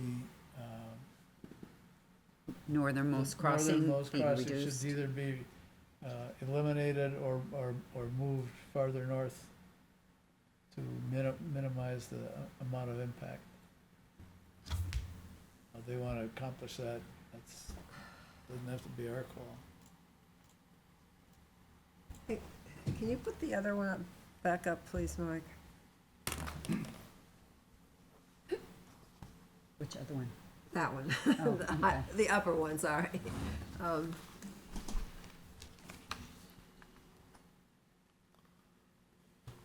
It's still gonna have a wetland crossing. And as I understand it, I really don't think the fire department will go for a Cul-de-sac. hammerhead or whatever. So, But remember, we're not trying to please the town at this point. We're working with DES. This is a dredge and well, fill. I understand, but moving it down is not gonna lower the amount of wetland impact. No, moving the road up to the skinny part. Oh, moving the road up. Doesn't look like a whole lot of impact, Savings. particularly with the other constraints. But since you can't really see where those easements are up there, it's hard to know, but, The easement runs north and south, right? well, yeah, but the sewer lines The sewer line is there. somewhere up there. And I know with this board's, Oh, the sewer line is with that, It's close to this wetland, which he was talking Oh, about. okay. You can actually see it in the aerial photograph. It's a dirt road. It comes down here. and, right, we're restricted on what we can do there. And I know, Mr. Speltz, your opinion about what this board is to do, but this project has been approved for cottage court clusters, and that top area is one of our clusters. That's to have the open space, so hence, that's why we had the road design the way it is. Moving that north is going to take away and change the whole layout of the cottage court feel that the planning board has approved, that the PUD recommends and they like. That would really just eliminate that whole cottage court feel for that particular cluster. And we were approved for that at the planning board to have that particular cluster. So you already have planning board approval on We have, this? we have planning board approval for a compliance alternative with the cottage court structures, cottage court clusters as shown on the plan. So the cottage court feel is where you have multiple units with a common green space. So hence, the road design for the top cluster is you go around and that area acts as part of the green space for that particular cluster. And if you look at the other ones, you'll see the same type of feel for each of the clusters that we were given a compliance alternative from the planning board to put on this particular piece of property. So the open space, or what did you call it? Open green space, For this cluster is the wetland, Yeah. basically. So I can see how that would, you wouldn't want to do the cul-de-sacs or the Exactly. hammerheads, but the ability to move that road up might still exist. Yeah, I think it's worth looking at.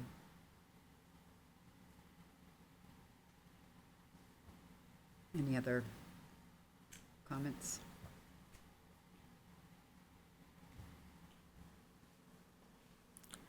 but if we were to move that road up, now we're shortening the overall length of that cluster road.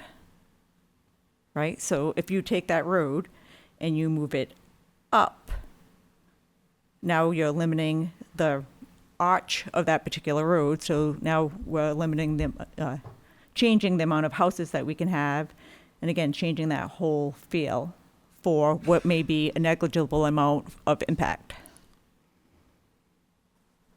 I don't think it'll change the feel, but it probably will eliminate those last two houses on the right. I think it's fair to say that we'd be looking at additional impervious space as well. You know, we'd be looking at, you know, cumulatively more road surface and, you know, all of the negatives that come along with that. Additional, you know, storm drainage and detention that would be required for that additional impervious space. So something to consider as well. Putting houses closer to the cemetery, which, again, DPW The has, cemetery's way over here. This is the water tower. right. which is, let me think, right here. So if you do that, if you bring it up, Forces right, it's, you're gonna force some of this over, you're gonna change the design here to with these houses, possibly depending on the grading and the road design, and this is where the cemetery is. Yeah, that would be your decision to eliminate the houses or put them closer to the cemetery. We're not suggesting that. As Mike said, our charter is fairly simple. We're looking to protect the water resources and the wildlife of the town. Oh, no, I absolutely understand that. And I think, like I said, the change for the road design, the benefits to that, I don't know where the commission would fall as to what they think, moving it from where it is and moving it a little bit to the north. Moving it a little bit to the north makes it go through a slightly narrower part of No, the I understand of the that. wetland. That's, But we don't have, But how much To compare. impact will it really save? Well, that's my question. I'd have to pull out my CAD machine and run that real quick. so we can either recommend approval as is, or recommend that they investigate reducing the impact. yeah, at the Are those northern, our options? at the northern crossing. We don't have to solve the problem, we just want them to look at it, Yeah. because that's, I thought we already That's did their that jam, the not last ours. time. no, we were doing it buffers. Oh, well, we talked about, well, I remember talking about reducing the number of houses, and that's why I asked that question, to confirm that Yeah, that was, we were talking about buffer. 2 weeks ago or a month No, ago. it was, yeah, but now it's actual wetland. But the design hasn't changed, so I don't understand what we were discussing. Maybe I wasn't here. The design hasn't changed, so the last presentation, the last board that Yeah. Ben made had wetlands and buffers. The conversation was mostly buffers based on what I remember. But the wetland was in red on the previous board that we submitted or presented. It's just that Jay, correct me if I'm wrong, the DES focuses just on the wetlands and not the buffer, and that's why we're so concentrated on the wetlands tonight. So these units are Also, design basically review that we were rental discussing. units, right? That's correct. So could it ever happen that, Which they that no would longer have. change, that you could come in with a No, because they very didn't complicated subdivide to the subdivision next. plan, or condoize it, or, yeah, probably condos would be the next logical step. A subdivision plan would require probably a lot of relief because the Yeah. houses are so small Yeah, next to right, each other. that I unfortunately, right. don't see this town approving any What type of about subdivision. What about turning it into a condo development? That's not the intent I know, right now, but is it a possibility? It could be. I mean, I haven't looked into that. I mean, I'm not at all encouraging it. I'm just trying to think about, what the impact of that would be if you came in with a plan to turn it into condos, and what the impact is for the PUD master plan and the agreement with the town. It's, I don't know, it seems like not necessarily for this particular issue, but as the time goes forward, that should be thought through. Well, I don't know that it impacts, Yeah, and that doesn't affect us Wetlands. tonight. It doesn't Right. impact the dredge and fill, no. right. And an Yeah, we just ownership need to too get is past not. that. Right. I think, the potential ownership or future ownership of the properties are Yeah. irrelevant.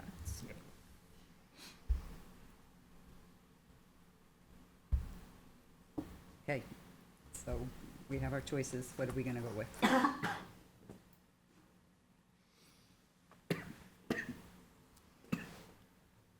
Well, since I'm probably the only one that's gonna say this, I will make a motion that we recommend approval of this plan to the Wetlands Board. And I'll vote for yes, and everybody can vote the other way, and then it fails.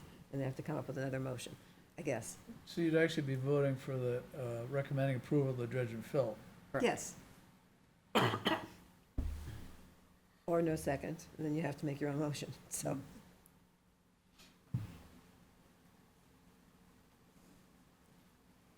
I'm an alternate.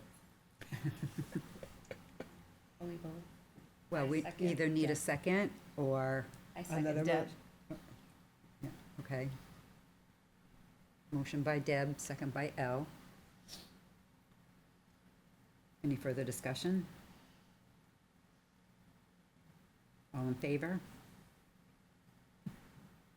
Aye. Aye. All opposed? Abstain? So it's 2-3, so we're, recommend that they investigate reducing impacts. No, I think you have to make another motion. Well, that's what I'm trying Oh, to yeah. get, what the Yeah. motion wants to be. I will make the motion for Marge that we request the engineers investigate the change that would be required to move the crossing slightly further north. To reduce impact, To reduce the Reduce the impact. impact at the northern crossing with whatever clever ways they whatever can way come they up to do can, that. yeah. That's better to say whatever clever way they can come up with. All right, motion by Jean, Second. second by Bob. Further discussion? All in favor? Aye. All opposed? Okay, 4-2. Motion passes.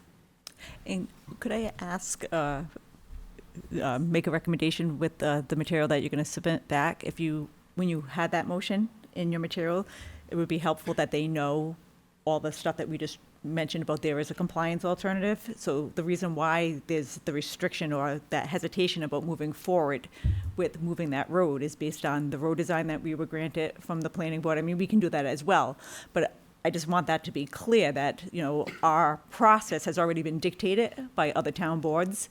So them not knowing that and just hearing that, and I understand where your purview is, but I think also, to be fair to everyone, that we have a compliance alternative that allows us to do something. We have a 50-foot perimeter buffer here.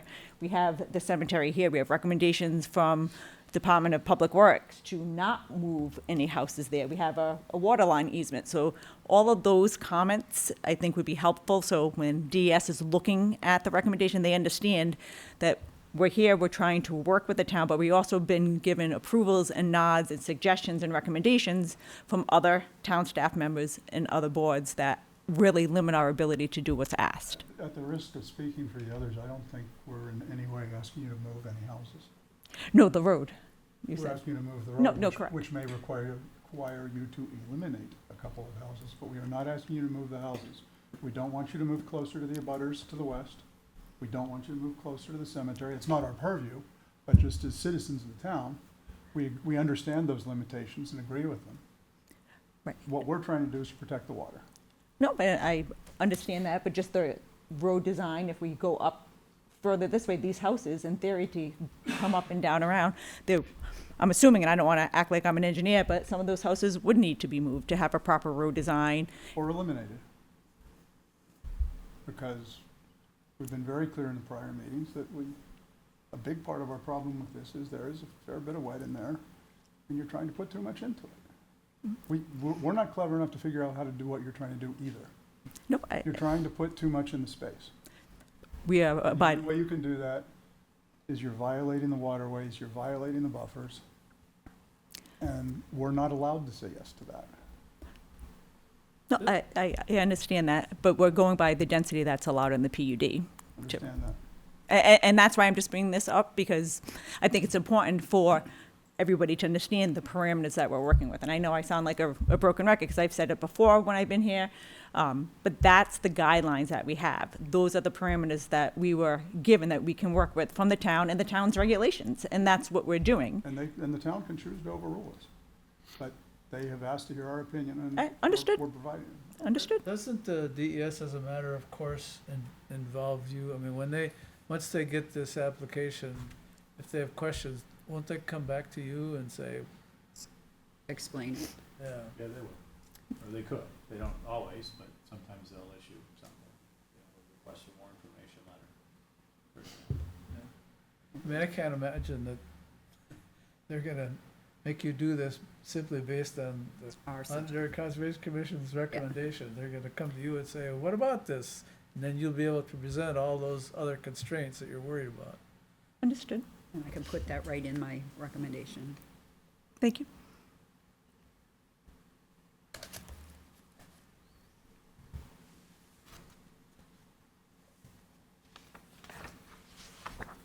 final point. I think where we landed, I appreciate everyone's time. I think based on where the original PUD was and the wetland impacts on that plan to where we landed today, along with the modifications that have been made since the first comments that the Conservation Commission provided us, we've changed a lot. As the ownership group, we're very happy with where we are. We appreciate your comments and appreciate your time tonight. So thank you very much. Thank you. Thank you.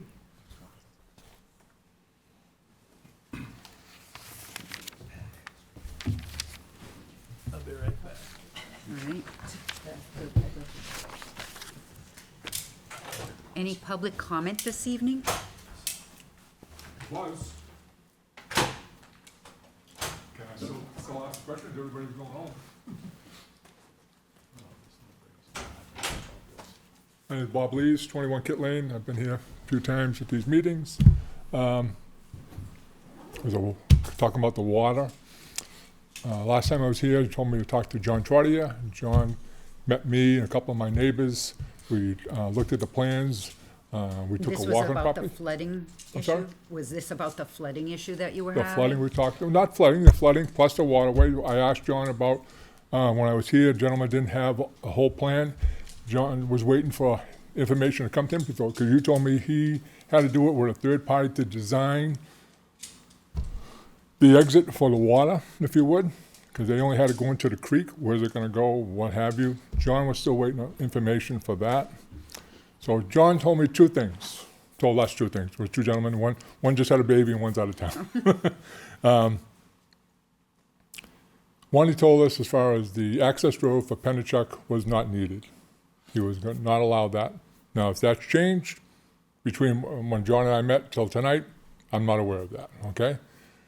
The other thing we talked about was the retention ponds, which has to do with the water, okay, that they're gonna put in.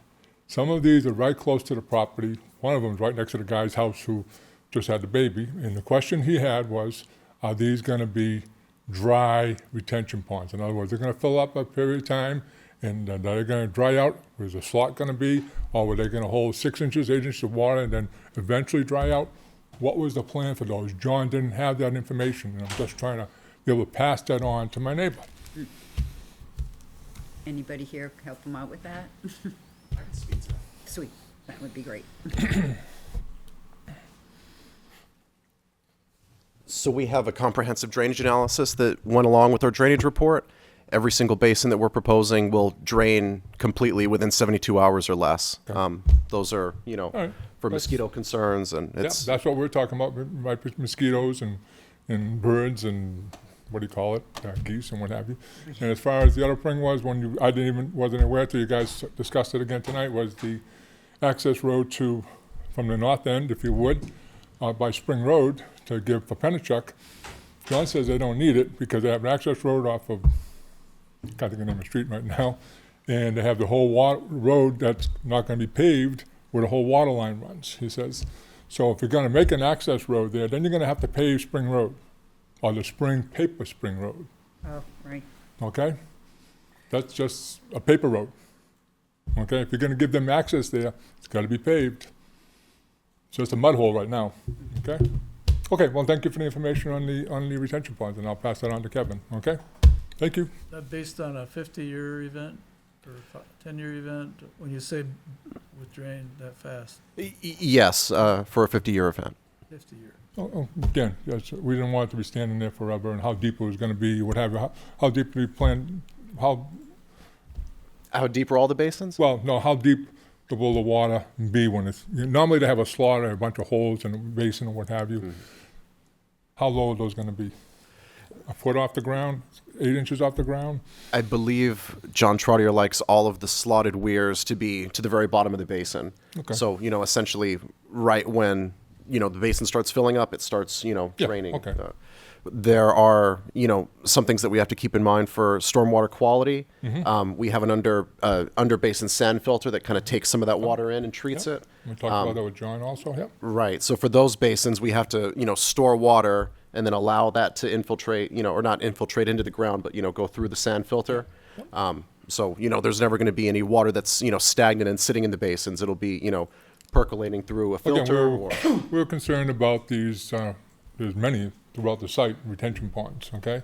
And you put a lot of kids in here and what have you. How much water is gonna be in these retention ponds and for how long? Are we making a dangerous situation or are we not? Okay, and that's what Kevin's, I said, the one retention pond that is on the site is right behind his house. Right behind his house on Kit Lane. Kids do get into stuff. Yes, they do. And you got 250 houses. I bet you there'll be a lot of kids in those houses. So, thank you guys. Have a good night. Thank you. Yeah. Thank you. See you guys. Thanks for the email, by the way.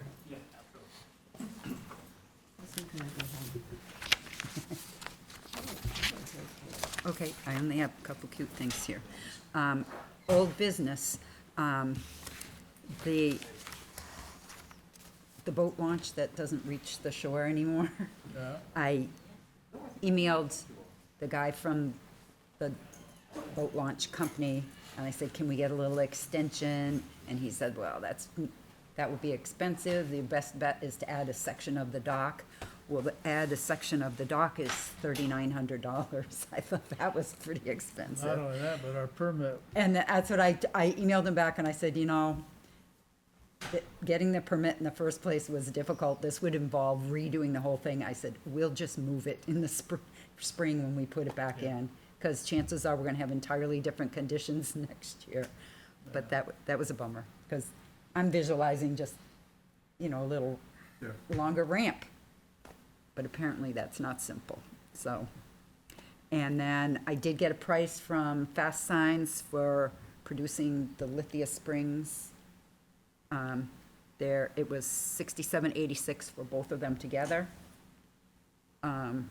So we're just gonna add that as part of the grant, well, it'll be or negotiated. suggest part of, Yeah, to be part of the it'll be grant. negotiated. I mean, you know, the historical division wants a veto on it.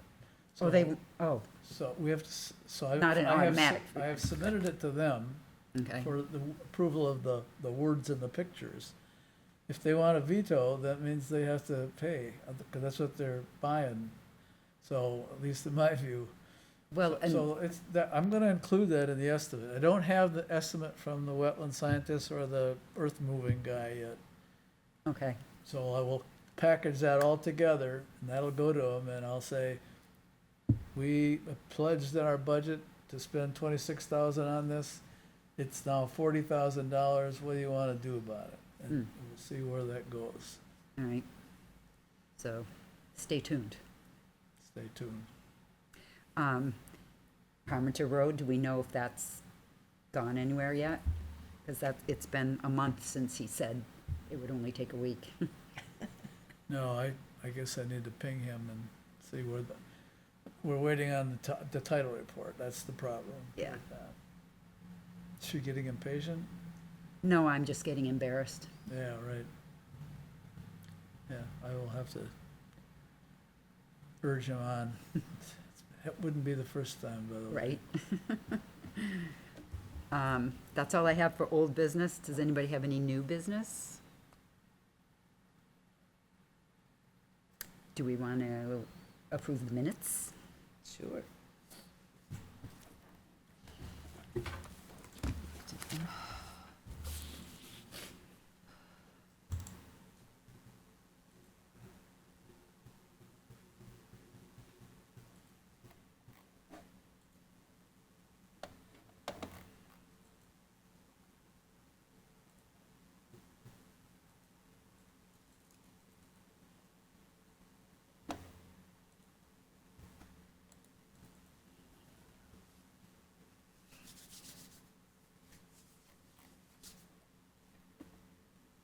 Nobody's found anything they wanna change. I'll move the minutes of June 10th.